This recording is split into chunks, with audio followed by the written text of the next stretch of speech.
Boa noite. Uma vez um professor, ele perguntou para os seus alunos, estava chegando Yom Kippur, ele fez a seguinte pergunta: o que precisamos fazer antes de pedir perdão em Yom Kippur?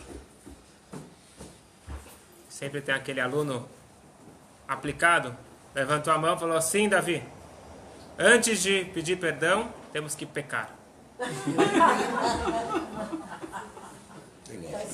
Faz sentido. A pergunta é boa? A resposta é boa? A resposta é melhor que a pergunta. O professor, pelo menos esse professor não achou muita graça,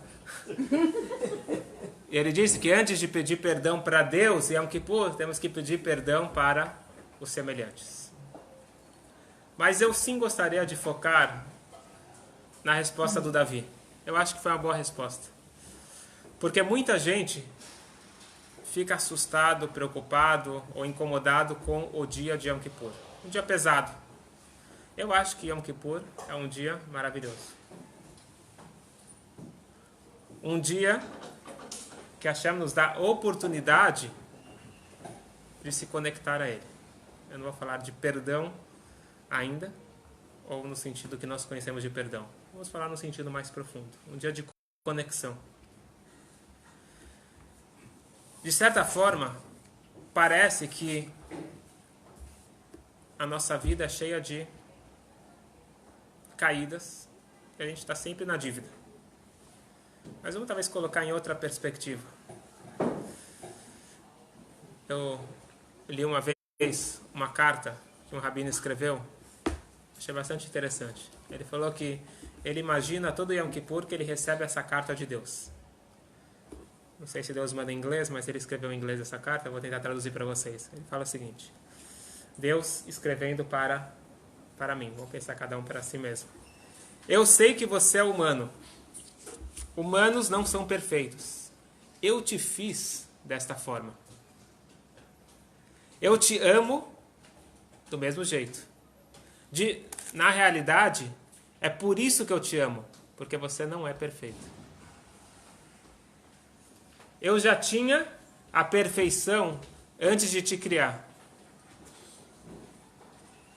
O que eu queria era uma criação no mundo imperfeito que procura se aperfeiçoar a cada dia. Preenchido por seres humanos que falham, mas se levantam e continuam a vida.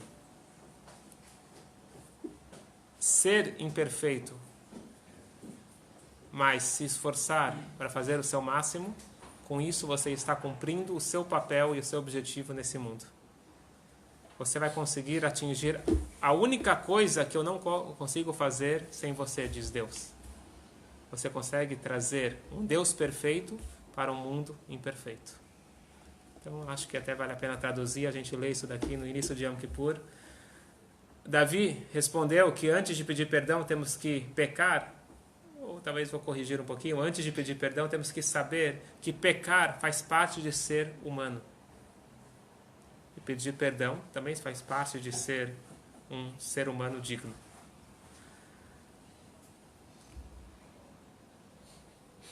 Não tenho que me sentir culpado. Culpa não é uma palavra boa. Eu falhei. Deus sabia que eu ia falhar. A prova é que Ele criou no nosso calendário um dia de perdão. Dia de perdão não é para aqueles pecadores. Dia de perdão é para todo mundo e todo ano. Se fosse para os pecadores, então quando alguém pecou, Ele cria o dia do perdão. O dia do perdão é para todos. Então esse conceito eu acho importante, porque muita gente também fala: bom, eu não preciso esse ano Yom Kippur, eu já estou... Está tudo certo.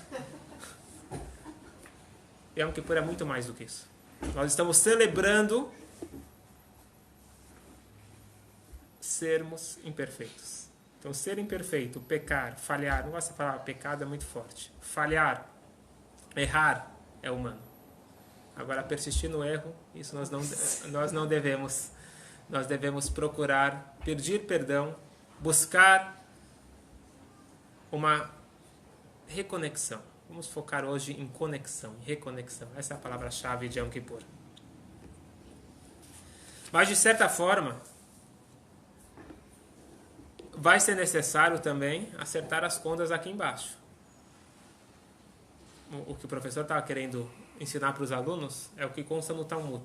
Antes de você pedir perdão para Deus, fale com aquele que você ofendeu. Então não adianta falar, Deus, me desculpa que eu xinguei aquele...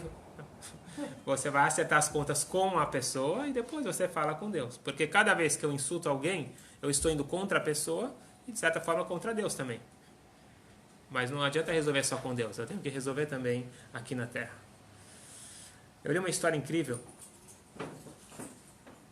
que aconteceu um Yom Kippur numa cidadezinha da Europa. Era a noite de Kol Nidrei.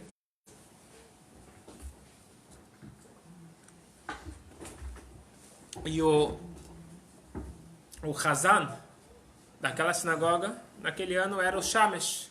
Shamesh é o ajudante. Então, além dele fazer tudo, ele também era o Hazan. Na cidade de Yanova, o Hazan começou Arvit, a reza logo depois do Kol Nidrei, tem o Arvit.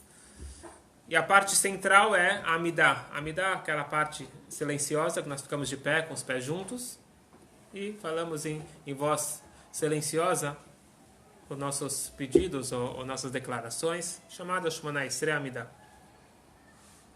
E essa é uma reza que tem pessoas que demoram mais tempo, que fazem com mais kavaná, com mais intenção. Nesse caso específico, o Hazan estava demorando muito. Ele começou a me dar, mas não acabava. E se ele não acaba, a reza não prossegue. Se a reza não prossegue, a reza não acaba e eu atraso para ir para casa. O presidente da sinagoga, ele perdeu a paciência. Passou 1 minuto, 2 minutos, 3 minutos e nada da reza prosseguir. E ele perdeu o controle e de repente ele deu um tapa na cara do Shamesh. Falou, no, vamos? Depois de alguns minutos, o Shamesh ele acabou a reza dele, deu os 3 passos para trás, finalizando a Amidah, e ele prossegue a reza como se fosse que nada aconteceu.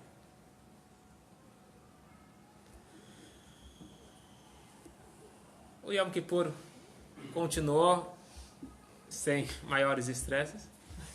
Quando acabou Yom Kippur, um dos homens mais ricos da cidade foi na casa desse Rabbi Yaakov, que era o Shamesh, falou, me faz um favor, por quanto você vende o teu mundo vindouro? Eu quero comprar o mérito que você teve, que é um grande mérito, quando você é insultado e não responde. Acredito que isso aqui você merece muitas coisas. Então você merece uma grande porção do mundo vindouro. Então esse homem, ele falou, eu quero comprar, você me vende? E o Rabbi Yaakov falou, eu não tenho nada para te vender. Desculpa, não tenho nada para te vender. Antes mesmo de eu dar os 3 passos para trás, eu já tinha desculpado o presidente da sinagoga. E sabe o quê? Se eu não tivesse desculpado ele, eu não poderia ter continuado a liderar a congregação. E, de certa forma, ele tem razão. Porque não é certo, o presidente tem que ficar esperando o Shamesh. É o Shamesh que tem que esperar o presidente. E ele justificou e disse que não tinha nada para vender. No céu se deu um grande reboliço. Os anjos e todo mundo na corte celestial falou, esse homem merece uma recompensa, ele merece mais do que o paraíso. E foi decidido que no mérito deste ato, ele teria um filho muito especial, e realmente ele teve um filho chamado Reb Aaron Mikalin, que é conhecido como um dos maiores alunos do Maggid Mezritch, que era o discípulo do Baal Shem Tov. Ele se tornou um grande Rebbe. Então esse grande homem nasceu no mérito desse ato nobre de uma pessoa simples, mas que teve um ato nobre. Vou deixar as perguntas para o final. Não esquece, no final vou abrir para as perguntas. A gente vai continuar esse assunto. Vamos chegar. A pergunta é óbvia. A história é bonita, até tentador conseguir chegar nesse nível para poder receber um filho igual a esse, receber algum presente grande, mas na prática a gente sabe que não é tão fácil. No dia a dia, na vida real, Não é tão fácil. Imagina só, você está lá na frente de todo mundo, recebe um tapa, você fica calmo, desculpa ele e justifica.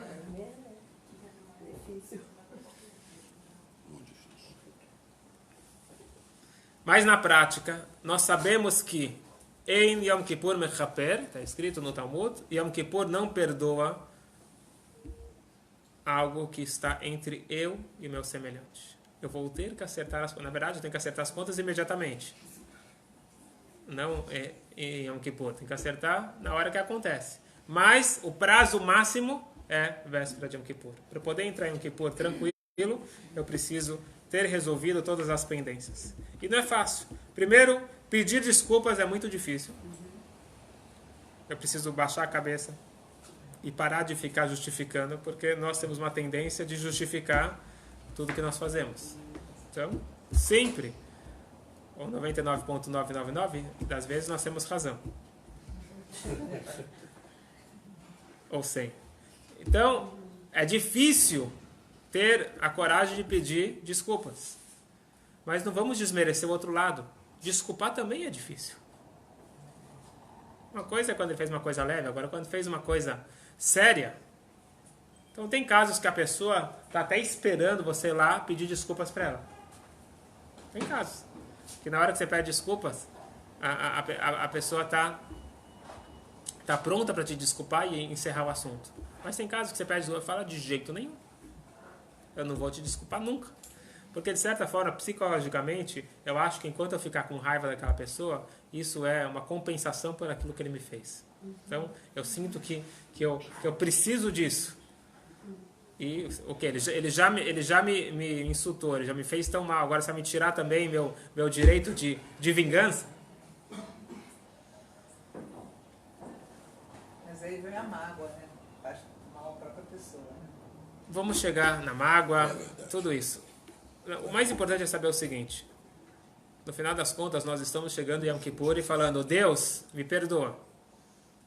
O mínimo que eu tenho que fazer é perdoar os outros. Mas vamos tratar um pouquinho, então, sobre a mágoa, sobre pedir desculpas, desculpar.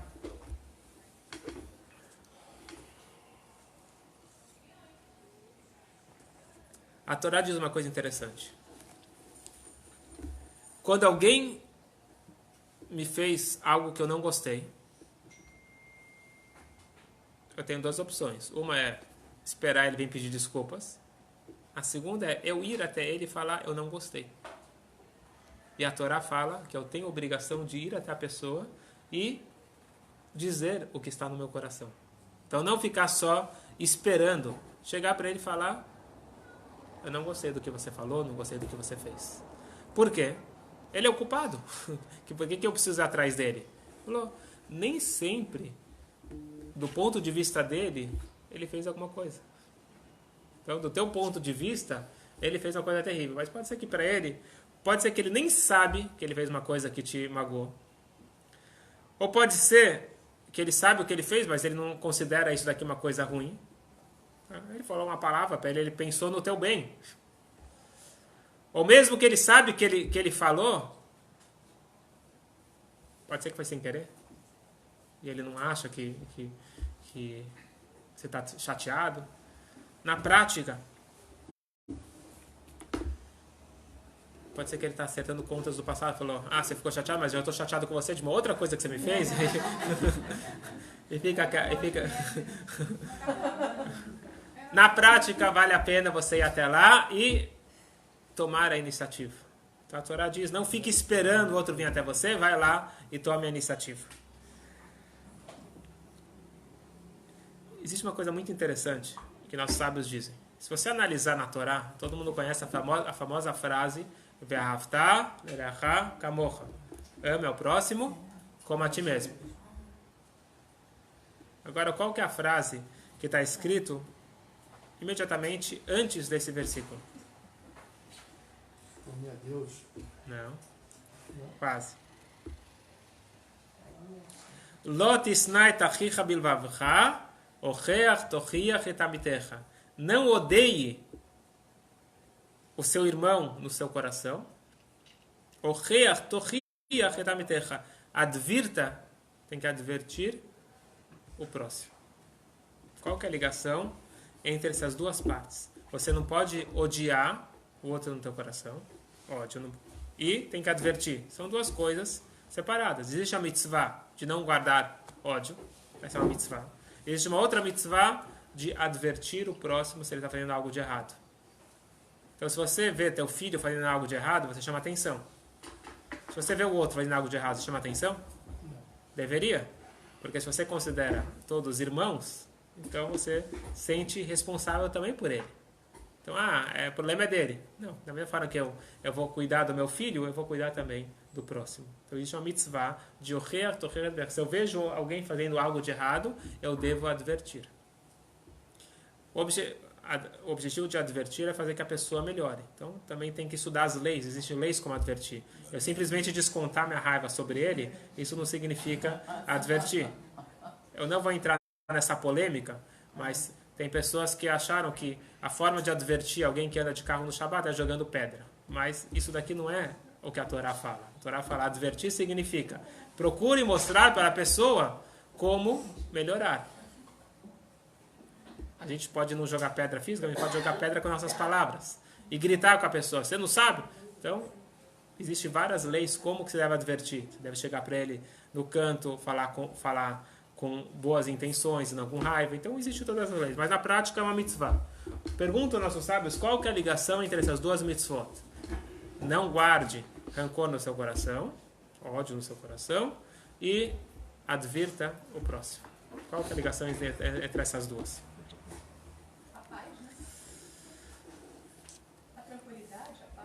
Muito bem, para chegar na paz, uma das formas de você tirar a dor do seu coração é você advertindo ele. Na hora que você chega e fala para ele o que está te incomodando, isso próprio ajuda a tirar o rancor do seu coração. E ainda mais se você dá a chance para ele de se explicar e pedir desculpas, é aí que tira por completo. Então, olha que brilhante. Poder advertir o próximo, a obrigação de advertir o próximo faz com que eu vá falar com a pessoa. Olha só, o que você fez não foi legal. Então eu estou advertindo ele, estou mostrando que ele fez uma coisa errada. Ao mesmo tempo, eu estou dando uma oportunidade de rever o que aconteceu e com isso voltar a nossa amizade e poder chegar no amor ao próximo. Então, por isso que tem essa ordem. Não guarde rancor no teu coração. Como? Advertindo o próximo, e aí assim você vai poder chegar até amor ao próximo. Tá claro?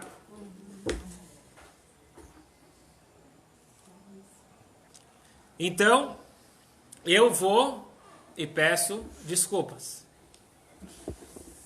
Eu fiz a minha parte. Agora o outro tem que me desculpar. E se ele não quer me desculpar? O problema é dele. Você fez a sua parte. É dito que eu tenho que tentar 3 vezes e cada vez de uma outra forma. Se eu realmente estou preocupado com isso, eu tenho que procurar resolver. Então, inclusive, tem que falar, você fala com um professor dele, com outro amigo dele, procura algum jeito, se realmente te importa isso, procura alguma forma de consertar. Pode ser que diretamente não vai dar certo. Então procura indiretamente, se a gente realmente quiser, a gente vai conseguir. Mas por outro lado, a Torá também fala que aquele que pedem para ele desculpa, ele não pode ser cruel, fala não te desculpo. Ele tem que ser Rahamán, ele tem que ser piedoso e desculpar, porque no final das contas é isso que nós vamos fazer em Rosh Hashanah, em Yom Kippur. Hashem, nos desculpe. Nós vamos pedir. Então, nós queremos que Hashem aceite o nosso pedido, vamos aceitar também o pedido dos Mas por que? Só por isso? É algo interesseiro? Eu vou te desculpar para Deus me desculpar, mas eu não estou sentindo isso no meu coração. Certo? Para isso a gente precisa de uma história de alguém que foi preso, foi sequestrado e ele sofreu muito no cativeiro. E depois de muitos anos, um amigo perguntou para ele: você consegue perdoar aqueles que te fizeram mal? Você consegue perdoar? Aí ele gritou e falou: de jeito nenhum, nunca. O amigo falou, então, isso mostra que ainda você não saiu do cativeiro. Nós pensamos que quando nós perdoamos alguém, a gente está ajudando o outro. Ó, só para ele não se ocupar, tá? Vou te ajudar, vou te perdoar. Na verdade, é mais importante, em primeiro lugar, para nós mesmos. Tirar isso do nosso coração. Que nem o Dr. Tversky, Rabino Tversky, ele fala que ficar com rancor de alguém é deixar o outro morar no teu coração sem pagar aluguel. Mas é bom? Para perdoar, você tem que falar com o outro que você perdoou, ou você pode só perdoar no seu coração e deixar ele pra lá, né? Primeiro passo, boa pergunta. Se eu tenho que avisar ele que eu perdoei ele. Primeiro passo é perdoar no meu coração. Existe uma oração que nós fazemos toda noite antes de dormir, pedindo desculpas e falando que eu perdoo. Eu perdoo todo mundo que me afetou, seja fisicamente, espiritualmente, financeiramente, seja de propósito, seja sem querer. É uma oração bonita que a gente faz toda noite antes de dormir, onde nós, no coração, perdoamos todo mundo. É? Kriyat Shema Lamitah, está no Sidur. Depois de Arvit. Todo Sidur tem, depois de Arvit. E nesse... Vou ter que ler muito.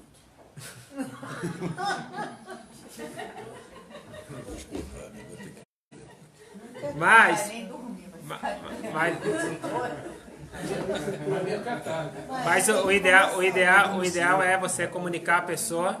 O ideal é comunicar a pessoa. Fala, Mano. Por que Davi nos Salmos, Sim.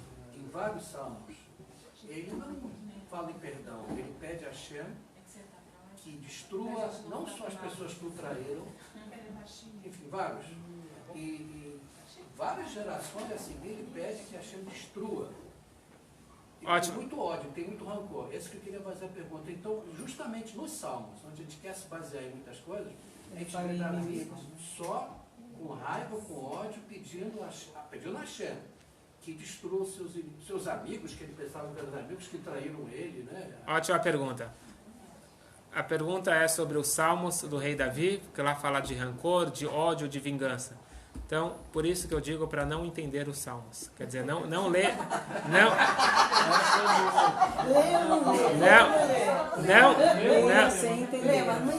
Não ler em português sem se aprofundar. Porque se você ler sem se aprofundar, é igual você ler a Bíblia sem comentários. Se você ler a Bíblia sem comentários, está escrito olho por olho, dente por dente, você fala que Deus fala para furar o olho e quebrar o dente. Não é isso que a Torá está falando. Então, se você ler os Salmos sem comentários, também fica uma coisa muito pesada. Os Salmos é a coisa mais maravilhosa que tem, mas é a coisa mais profunda que tem. Só para poder te ajudar, toda vez que você lê inimigo lá, ele não está falando de pessoas, ele está falando do inimigo interno, que é o Yetzer Hara. Então, isso é só para ajudar um pouquinho na leitura dos Salmos. Não olhar aquilo como pessoas, mas sim como o mal, o instinto mal. Mas os Salmos, eles são bastante profundos, eles são bem complexos, e não dá para pegar a tradução dele no literal. Uma coisa é certeza. Está escrito que todo aquele que diz que Davi falhou, em algum momento da sua vida, diz o Talmud, ele está bem enganado. Porque Davi da Melech era um tzadik, era um justo, completo, então ele não falhou. Então, se a gente tem pergunta, significa que nós não estamos entendendo, mas não que o Davi estava errado, ou não que os salmos estão errados. Mas agora não dá para se aprofundar. Mas se quiser, tem em português aula sobre salmos, vale a pena. Mas você precisa de um curso de 1 ano, 2 anos para entender um pouco melhor, mas vale a pena entender quais são os salmos. Mas pegar só a tradução literal realmente é desafiadora.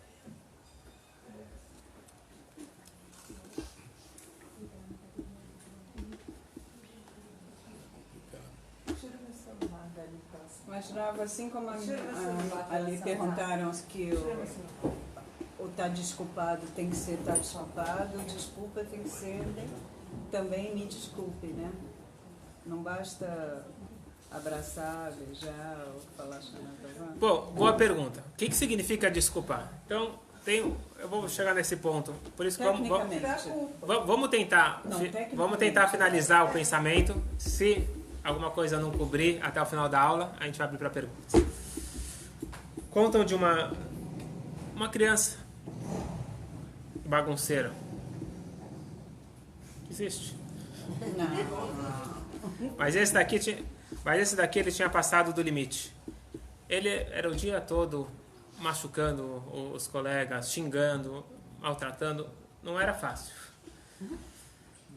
E se tornou um caso que ninguém conseguia controlar. O pai, não sei se ele se aconselhou com algum psicólogo, mas ele chegou com a seguinte ideia, ele chamou o filho de lado e falou o seguinte: a gente vai agora começar uma missão. Você é um menino muito inteligente, muito capaz. Eu vou te dar uma missão. Assim, pode falar. Entre parênteses, às vezes o que falta é alguém indicar para ele o que fazer. Talvez ele não sabe o que fazer, mas não vamos entrar nessa questão de educação agora. O pai fala para ele, levou ele lá para o jardim da casa. Lá tinha uma grade, não é grade que chama, uma cerca de madeira. E falou para ele: pega aqui esse martelo, pega aqui esse saco de pregos. Cada vez que você insultar, xingar, maltratar, bater alguém, você pega um prego e coloca nessa cerca. Um dia que você não pregar nenhum prego, vem para mim que eu vou te dar um presente. Então no primeiro dia lá, encheu de pregos. Aí ele mesmo ficou assustado com tantos pregos. E aí no dia seguinte ele foi diminuindo, até que chegou o dia, até que chegou o dia que ele não colocou nenhum prego. Ele foi correndo para o pai e o pai deu para ele um presente.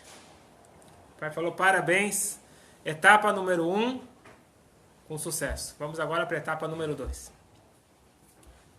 Toda vez que você sentir a vontade de xingar, de bater, fazer qualquer coisa, e você se controlar, você vai lá na cerca e tira um prego. A hora que acabar, os pregos vem aqui que eu vou te dar um presente. Demorou, mas chegou o dia que ele conseguiu tirar todos os pregos. E ele foi falar com o pai.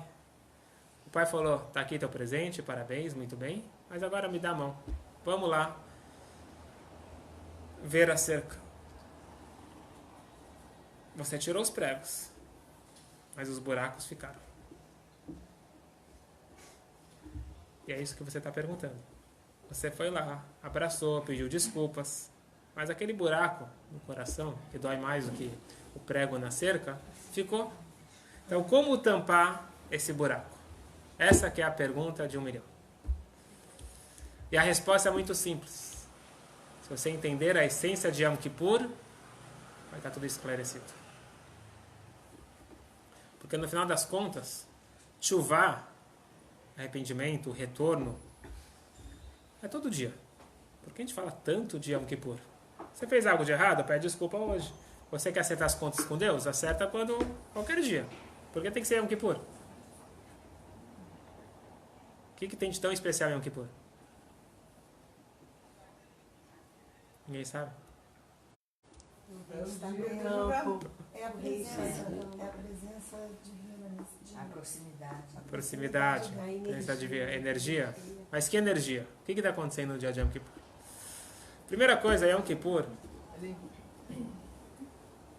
na história judaica, ele surge depois que o povo judeu fez o bezerro de ouro e as tábuas foram quebradas. O povo pede uma segunda chance. Moshe Rabbeinu representa eles. Moshe Rabbeinu ele sobe para pedir desculpas. Deus ele fala: Salach tekidvarech, eu vou perdoar o povo. Agora prepara as segundas tábuas. Moshe Rabbeinu sobe para receber as segundas tábuas em Rosh Chodesh Elul, no primeiro dia de Elul, certo? 40 dias depois é Yom Kippur. Então é o dia do perdão, é o dia que Deus perdoou o bezerro de ouro. E todo ano, Yom Kippur foi fixado como o dia do perdão. Mas Deus só perdoa Yom Kippur, não perdoa os outros dias? Vamos se aprofundar um pouquinho mais na essência desse dia tão especial, que também é um dia que muitos não sabem o verdadeiro significado dele.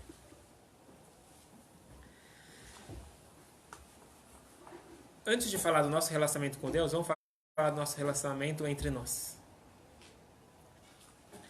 Tem dois círculos, ou dois canais, não sei a palavra certa, que nos unem, dois elos que unem uma pessoa a outra. Existe uma conexão superficial, existe uma conexão mais profunda. A conexão superficial todo mundo conhece, é baseado na troca. Eu dou, mas quero receber. E fica aquela cobrança até, talvez no subconsciente, mas fica aquela cobrança, ó. Eu estou dando, mas você não tá retribuindo, e fica aquela troca. E quando não corresponde exatamente às expectativas, forma um pequeno furinho, às vezes um furo muito grande, isso daqui abala o relacionamento. Mas existe também uma outra forma de conexão, que é muito mais profunda, que não é baseada em trocas. Um amor de mãe para filho não é baseado em trocas. Eu te amo porque você é bonito, te amo porque você é inteligente. A gente espera que não é baseado nisso o relacionamento. E assim também, mesmo irmãos que podem brigar muito, mas não deixam de ser irmãos. Porque existe uma ligação muito mais forte do que essa troca. É lógico que é muito mais agradável quando existe um relacionamento bom em todos os níveis. Mas mesmo que o relacionamento externo for abalado, o relacionamento de essência nunca pode acabar.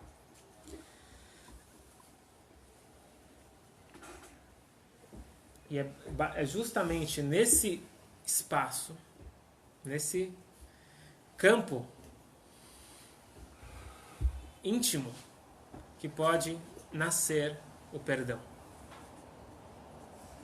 Então, imagina dois bons amigos, que eles decidiram ser amigos de verdade.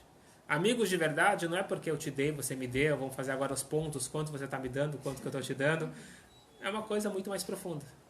Então, se aconteceu que, por algum motivo, um ofendeu o outro, e foi rompido um elo externo, vem o elo de essência para agora reestabelecer a amizade. E se existe esse elo de essência, a amizade fica muito mais forte. Quando você briga com alguém que realmente você é próximo de verdade, depois da briga, a amizade se fortalece muito mais. Quando existe aquela união, existe aquela conexão de essência. Se é uma relação superficial, então, se acabou essa troca, então acabou também a amizade. Isso é o que a Mishnah chama Avá Atluya Bedavar. É um amor dependente. Eu te amo por... Então, se aquilo deixou de existir, então o amor cessou. Então isso não é amor verdadeiro. Amor verdadeiro é quando ele é incondicional. Então, quando existe um amor incondicional, eu posso reconstruir, e cada vez que tem uma quebra, a reconstrução é muito mais forte. Um casal que acabou de casar, está tudo maravilhoso. Qual que é o elo que une eles? Pode ser um elo superficial, ou pode ser um elo profundo. Quando a gente vai saber? Quando tem a briga. Quando tem a briga, se eles depois conseguem se unir ainda mais, isso significa que eles realmente incorporaram a essência do casamento. Justamente como que o judaísmo explica que são duas meias almas. Então, o casamento é para chegar no verdadeiro amor. Então, o que a mídia nos ensina é o amor superficial. O amor verdadeiro, isso daqui ninguém fala. O amor verdadeiro é construído com convívio, é construído com muito esforço ao longo do tempo. E quando existe o amor verdadeiro, pode existir as brigas, mas no momento que existe uma coisa mais forte que une eles, eles vão se fortalecer depois das quebras. Faz sentido? Entendendo isso, nós podemos entender então o que acontece entre nós e Deus. Muita gente fala: eu sou um bom judeu, porque eu faço tudo o que Deus me pede. E o outro não presta porque ele não faz. Isso, se você enxerga a tua relação com Deus, uma relação muito superficial. Na base da troca. Ó, se você fizer o que Deus pede, então Deus vai fazer o que você pede dele. Também existe. Também faz parte, que nem no relacionamento, faz parte também não chamaria isso de troca, mas existe a responsabilidade de cada um dos lados. Hashem realmente nos pede para cumprir as mitzvot. E ele diz que ele vai nos recompensar pelas mitzvot. Ele diz que deixar de fazer mitzvot não faz bem para a gente. Isso é uma parte da nossa relação. O engraçado é quando ele investe antecipadamente. Ele investe antecipadamente sempre, porque ele nos dá vida. Hashem está sempre nos dando crédito. E Hashem, ele tem paciência, ele espera. Mesmo que a gente falhar, Hashem está sempre lá esperando e ele está pronto sempre a desculpar. Então, por isso que é um dia maravilhoso Yom Kippur. Hashem nos desculpar é um presente. Mas no dia de Yom Kippur se revela aquele nível de conexão que nós temos com Deus que está acima de qualquer comportamento. Aquele nível de um pai que ama o seu filho independente de como ele se comporta. Nós queremos um bom relacionamento com o nosso filho, que ele escute a nossa voz, ele nos admire, a gente quer isso. Mas se infelizmente isso não acontecer, existe uma relação muito mais forte, que dá acima de qualquer briga, acima de qualquer coisa. Imagina se Deus nos livre, entra na casa de alguém, sequestradores, e você está brigado com seu filho. Você vai falar, tá, pega meu filho? Então a gente vê que tem situações que essa briga com teu filho não importa. É muito mais forte. Desculpa, Rabino, mas eu entendi uma coisa é relação, outra coisa é amor. Quê? Uma coisa é relação, outra coisa é o amor. Qual a diferença? Você pode ter uma relação difícil com seu filho e depois dessa briga, o amor é o amor. Ele não vai ser alterado, entendeu? O amor que você tem pelo seu filho é incondicional. Mas a relação de briga não vai fazer melhorar esse amor. Então, o que não. O que você está perguntando é o seguinte: que adianta? Não é que adianta. Você pode ter uma relação de essência, mas na relação externa as coisas não estão boas. O que eu estou querendo falar é o seguinte: nós precisamos ter um bom relacionamento em todas as áreas, seja com o próximo, seja com Deus. Se o relacionamento superficial foi atingido, é possível restabelecer isso? Possível você fechar o buraco? Depende. Se é uma relação superficial, fica difícil fechar os buracos. Fica aquilo vai ficar para sempre. Vai ser difícil restabelecer. Mas se existe algo mais profundo, voltando para o exemplo de uma mãe com um filho, justamente por eles terem uma conexão de essência, se os dois quiserem, se um quiser muito e se esforçar, vai conseguir restabelecer e vai voltar a ter um bom convívio também no dia a dia. E esse é o objetivo. O objetivo não é ficar, eu não me dou bem com você, mas eu te amo no fundo do coração. Não, a gente quer se dar bem no dia a dia. Seja com o próximo, seja com Deus. Levar um amadurecimento. Levar um amadurecimento, muito bem. Por isso que o ponto de Yom Kippur não é uma vez por ano, Deus, eu te amo, agora me esquece, ano que vem eu volto. Eu quero, em Yom Kippur, reestabelecer essa conexão para poder ir com o compromisso de tentar estar presente nos compromissos do dia a dia. Então, Rabino, o que a maioria das pessoas fazem é chegar em Yom Kippur e diz, olha, você me perdoa por tudo que eu fiz, enfim. E o outro diz, tudo bem, está perdoado. Então isso tudo aí é pura formalidade, digamos. Claro que porque não. está escrito que... É uma pergunta importante, vai fazer uma pergunta importante. Será que tem valor aquele judeu que vai na sinagoga uma vez por ano?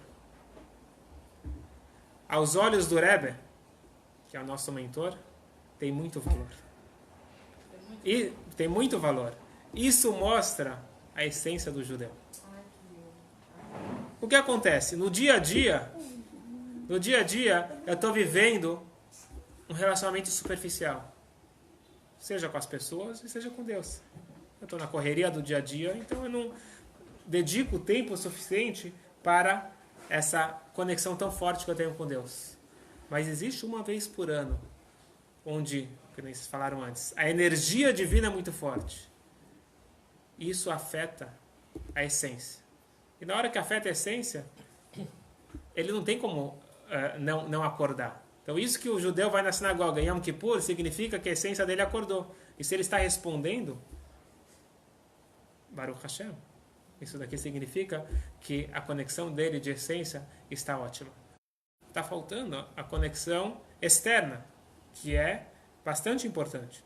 Mas isso não anula a importância de estar presente em Yom Kippur na sinagoga. O Rebbe vê isso como uma coisa maravilhosa. Na verdade, eu quero contar para vocês uma história que mexeu comigo quando eu escutei. O Rabbi Ariel Levin, já ouviu falar dele? Rabino Ariel Levin, ele era conhecido como o Tzadik Mirushalayim, o justo de Jerusalém. Uma pessoa muito especial. Ele era que visitava as prisões para dar ânimo e força para os prisioneiros. Uma pessoa que fazia muitas e muitas mitzvot. Mas ele também sabia, como nós falamos, discordar com amor. Nós podemos discordar quando a gente fala que você tem que desculpar, etc. Não quer dizer que eu tenho que concordar com todo mundo. Eu posso discordar, faz parte. Agora não é porque eu vou discordar que eu vou deixar de amar. Ou no mínimo respeitar. Então conta que esse Ariel Levin, ele estava andando em Jerusalém. E ele vê do outro lado da rua um jovem que ele conhecia, morava perto dele. E era um jovem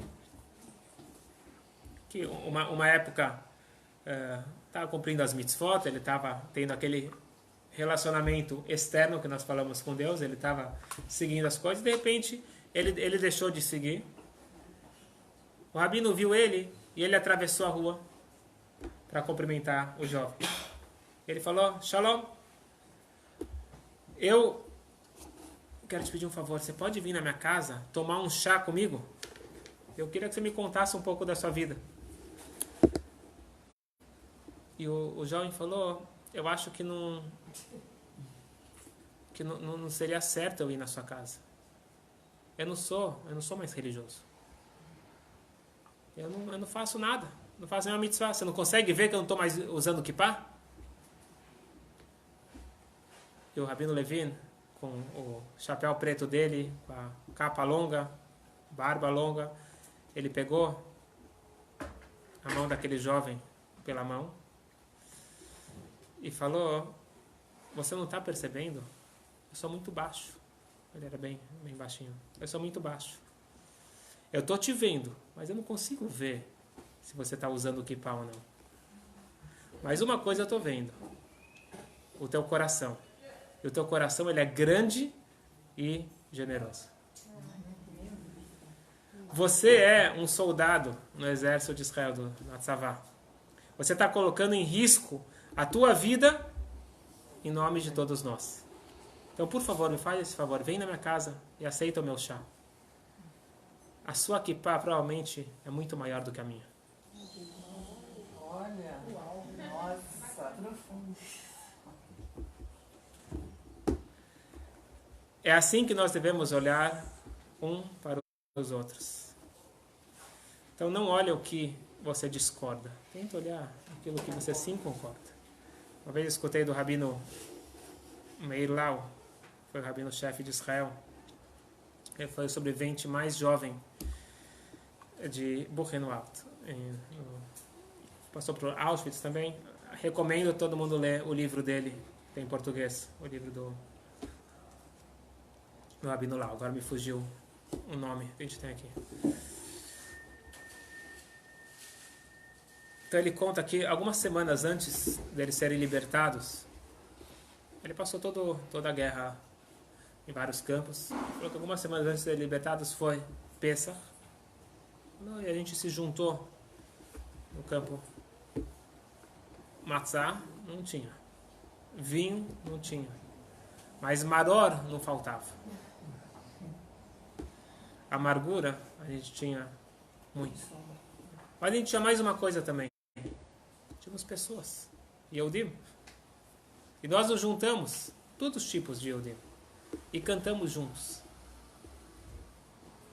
Tinha lá Hassidim, Litaim, Ashkenazi, Sfaradi. Todas as linhas, todos os tipos. E a gente cantou todos os tipos de músicas. Isso nos uniu. Por quê? Perguntou o Rabino no discurso dele, muitos anos depois. Nós sabemos o segredo de morrer juntos e não sabemos o segredo de viver juntos. Nós não precisamos concordar com todo mundo, mas precisamos nos preocupar com todos.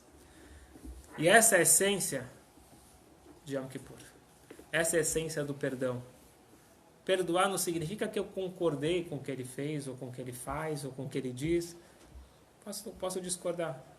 Mas eu tenho que acessar algo dentro de mim muito mais forte. É um desafio. Eu consegui descobrir dentro de mim um poder de ser muito mais profundo do que essas relações superficiais que eu carrego no dia a dia. E se eu descobrir isso dentro de mim, eu vou descobrir isso dentro do próximo e vou conseguir ter relacionamentos muito mais significativos. E por isso que esta é a preparação propícia para Yom Kippur. Porque é isso que eu tenho que atingir Yom Kippur. Descobrir a minha essência e a minha conexão de essência com Hashem. Então não existe forma melhor de me conectar com a minha essência do que melhorando os meus relacionamentos aqui na Terra. E depois eu vou poder chegar a melhorar os meus relacionamentos com Hashem, o meu relacionamento com Hashem. E por que Yom Kippur especificamente? Porque Yom Kippur é diferente. Yom Kippur é o dia que Hashem revela a sua essência para cada um de nós. E Ele permite cada um de nós revelar a nossa essência. Chamado na linguagem da Kabbalah, Yehidah Shebenefesh. A quinta essência. Nós temos 5 níveis de alma. O nível mais elevado é Yehidah. E por isso que o único dia do ano que nós temos 5 orações é Yom Kippur. Todo dia nós temos 3. Shabbat e Yom Tov temos 4. Yom Kippur temos 5. Porque só no Yom Kippur a gente consegue atingir esse quinto nível, que é a essência da nossa alma, o nível de Yehidah.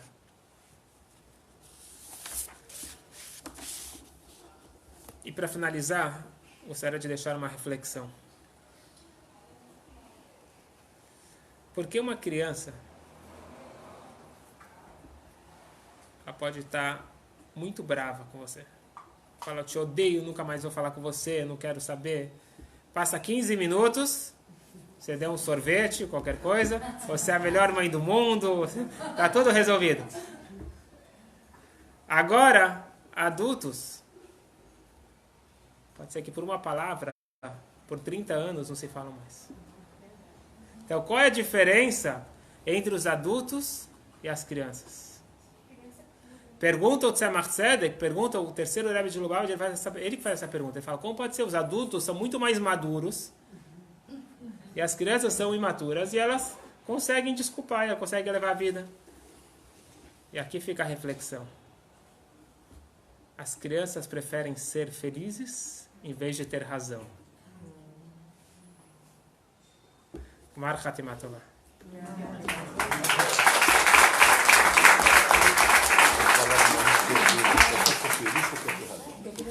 Obrigado. Eu estou virando criança. Bom, agora está aberto para as perguntas. Fala.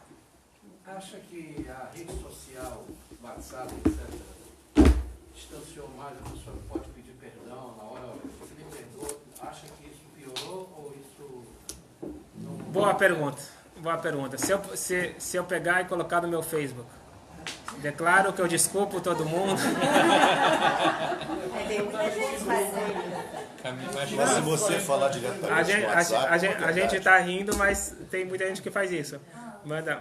Faz uma lista de transmissão no WhatsApp. Desculpa por tudo, por todo. O que você acha? Muito frio. Eu acho. Se você recebesse essa mensagem no Facebook, você se sentirá que ele está te pedindo desculpas? Não, Está se escondendo ou está... é um proforme. Então você já sabe a resposta. E na verdade, nós não temos esse costume, pelo menos entre os Hassidim, de chegar rodando as pessoas, desculpa qualquer coisa. Pensa em as pessoas que realmente você fez mal e vai lá e pede desculpa de verdade. Não adianta ficar sair rodando, passando, Mas virou uma todo moda mundo. no WhatsApp fazer isso. Mas as Pessoas pessoas que você fazem fez isso no mal, WhatsApp ou as por pessoas moda. que acham que você fez mal. Porque existe uma diferença. Ele não Tem faz, pessoas mas que tem você gente que vai faz. Eu ajudar. recebo vários. E você ajudou a pessoa, mas ela acha que você fez mal a ela. Se a pessoa está chateada com você, vai lá e acerta as coisas, independente de como, se ele está certo, se ele está errado. Acerta tudo que é possível acertar, mas de verdade, não de uma forma superficial. No final das contas, a forma de recuperar é atingindo a essência. Então, acho que uma mensagem de Facebook ou de WhatsApp não é que você não pode pedir. Se você vai particularmente falar com essa pessoa, às vezes é uma forma, você não tem coragem de falar de frente, você vai falar por WhatsApp, mas você está falando com a pessoa. Inbox. Você não está Pode fazer. fazendo uma coisa genérica. Fala. Não, a minha dúvida é assim, até mesmo em criminosos, assassinos, a gente deve procurar para comunicar, perdão, esse tipo de coisa. Mesmo o quê? Criminosos, Assassinos. assassinos, assim, você deveria, em tese, procurar e falar isso ou basta perdoar? Dá um exemplo. Assassino você Um perdoa. sócio que roubou outro sócio, lesou ele terrivelmente e, enfim, aí você tem que procurar a pessoa e levar. Alguém, uma mãe que perdeu o filho, por esses criminosos, ela tem que Perdoar o assassino do filho dela. nesse dia do Yom Kippur, antes do Yom Kippur, Então, ligar, falar, procurar. uma pergunta muito boa. Se eu devo perdoar um criminoso. Então eu vou convidar todo mundo a entrar no SoundCloud ou no podcast. Eu vi a aula que eu dei ano passado, que foi justamente sobre isso. E lá tem 2 histórias muito fortes sobre o poder de reconstrução que veio do perdão de um criminoso. Então, Qual é o por nome favor, do show no São Paulo? acho que é perdoar para ser perdoado, se eu não me engano. Foi Yom Kippur do ano passado. Desculpa, só mais te falo. Não, eu até tenho uma certa ligação, que eu ia perguntar judaicamente, ou racidicamente, como Sim. é que é visto, tirando a mágoa, deixando a mágoa zero. Eu perdoo, mas não consigo esquecer. Então, Não perdoa. não quer dizer que você perdoa de verdade. O Holocausto, por exemplo, esquecer jamais. Não, isso é outra Ou coisa. então alguma coisa. Que tem a ver com justiça, né? Algumas coisas que você acha Eu não que foram consigo esquecer, eu justas. perdoei, mas a você cena vai não me perdoar? sai da cabeça. Eu perdoei de verdade. Ninguém falou que é fácil, mas o É, objetivo... bravo. o objetivo- Mas a tábua que a cena marca fica. eu não tenho. É a tábua do menino que a marca fica. Certas coisas não tem perdão. Não, Você pode a se marca enganar, fica mas se eu não pode chego na essência. Se eu chegar na essência, eu vou... Mas é a cicatriz dela. A Aí cicatriz pode ser fica. Deus que eu não perdoo. A ideia é Mas sem baseada... mágoa, só que a cena não sai Tá da ligado, cabeça. tá ligado o que a gente estava falando, perdoar um assassino, etc.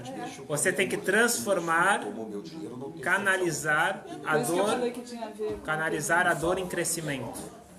Então, difícil, né? muito difícil. Mas você está perguntando qual que é o objetivo? O objetivo é esse. mandou já não.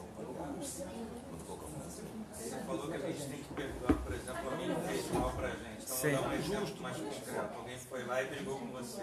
Sim. Aí você disse, por exemplo, que você tem que ir lá e falar pro cara que você não gostou. Aham. Se eu chegar lá pro cara e falar pra ele que eu não gostei, muito provavelmente ele vai brigar comigo de novo. Tô dando um caso concreto, não tô dando nomes aqui, mas é isso. Então o cara vai lá, ele briga contigo, então eu tenho que ir lá falar que eu não gostei e eu ainda tenho que perdoar o cara. Eu vou chegar lá, o cara vai brigar comigo de novo, não vai me perdoar, provavelmente o problema vai aumentar. Eu acho que Tem que passar o tempo. Somente. Passar o tempo. Vamos lá. Passar. Ótima pergunta. Vamos lá. O que você perguntou? Então você perguntou se você ir lá avisar que ele te fez algo de mal, advertir ele vai ficar com mais raiva de você e vai piorar a situação. Então, por isso que eu já disse sobre a mitzvah de advertir o próximo, você tem que avaliar. Se você sabe que vai piorar, então não adianta. Não existe mitzvah de falar, existe mitzvah de resolver. Se você tem certeza que não vai resolver, então é melhor não falar. O Talmud fala uma frase brilhante. Da mesma forma que tem a mitzvah de falar, tem a mitzvah de ficar quieto quando você não vai ser ouvido. Não falar. Rabino, o cara é teu sócio, te roubou. Furtou, né? Porque ele não bateu, ele furtou. Bom, E já o que que acontece? Como é que você vai... Ele não vai te... Você só vai perdoar ele, na minha opinião, qualquer um aqui, se ele te devolver o dinheiro. Ok, então já que vocês estão falando de sócio... Não? Nem assim. Perdão nem morto. Vocês falaram... Perdão nem morto. Vocês falaram então... Só se me devolveu. Alice quer saber de sócio, você quer saber de sócio, nós falamos... Porque eu já fui roubado por sócio, Rabino, pô. Já fui roubado, então, pô, eu não perdoo mesmo. Eu contei essa história aqui, não sei, faz algumas aulas que eu contei essa história de dois sócios, que um deles acabou causando que o sócio fosse preso. Lembra que eu contei essa história? Não. Ele causou que o sócio fosse preso. Ele foi para o governo, acho que talvez para ele se livrar de alguma coisa, ele botou culpa no sócio, o sócio ficou preso. O nome disso é Múcia, no campo de concentração, dedo duro. Ele ficou preso por um tempo. Quando ele saiu da prisão, depois de um tempo, o sócio dele acabou, aquele que tinha delatado, acabou sendo preso. O que ele fez? Uma festa para comemorar? Ele foi para a esposa do ex-sócio e falou: se você precisar, comigo. Eu vou pagar todas as contas até teu marido ser solto. Tudo que você precisar. Então, isso daqui... Essa história aconteceu com dois alunos do Alter Rebbe, do autor do Tânia.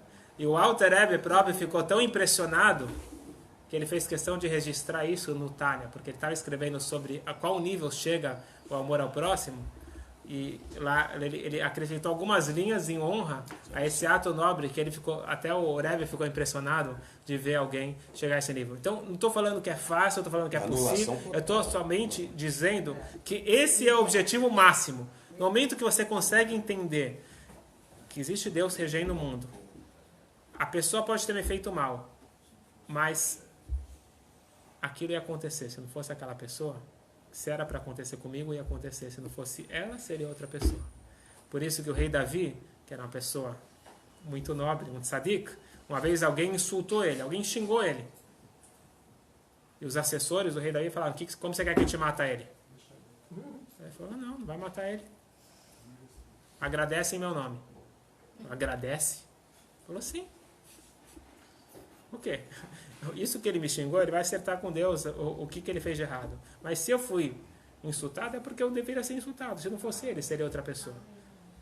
Isso precisa ser o rei Davi. Precisa ser o rei Davi para chegar nesse nível. Mas quanto mais a gente incorporar esse conceito que existe um Deus no mundo, um Deus que controla o mundo, então as coisas acontecem. Quem fez a coisa errada vai ter que acertar. Mas é entre ele e Deus. Agora, se algo aconteceu comigo, então se eu fui roubado, era para aquilo sair das minhas mãos. Se não fosse essa pessoa, seria outra pessoa. É uma certa de como. Então, a gente não entende isso muito bem. Uma das formas de explicar isso é a questão de reencarnação. Vamos deixar para um outro curso. Isso, tem coisas de outras vidas. Última pergunta, vai lá. Uma colocação. Uma coisa que me ficou na minha cabeça sempre. Todo mundo acha que lembra daquela história do assassino do parque, estourando lá de São Paulo. E alguns anos depois, um jornalista foi fazer uma matéria que a mãe dele, né, nunca deixou de visitar e levar as coisas. E entrevistaram ela. E ela fala: eu sinto muito, eu tenho que pedir perdão pelos pecados que meu filho cometeu, mas é meu filho. Eu não vou abandoná-lo nunca. Então aí ficou aquela coisa. Uma outra pessoa pode pedir perdão por uma terceira pessoa? Uma pessoa próxima? Porque a mãe estava pedindo perdão em nome dele. Mas isso é válido? Acredito que a mãe, sim. A mãe eu acho que sim, né? Pela mãe, né? É um sentimento, não sei. Tipo, Mãe é mãe, né? Mas cada um é responsável pelo seu Fala. A gente tem a obrigação de tentar conversar com a pessoa que nos fez tentar resolver ou naquele caso, como o senhor falou, só vai dar não, melhor ficar calado. Dá o tempo da pessoa, né? Se tem como resolver, se você tem dúvida, você tenta. Se você tem certeza, você não tem. Tá bom? Então, ano que vem a gente ainda vai. ano que vem, Jerusalém.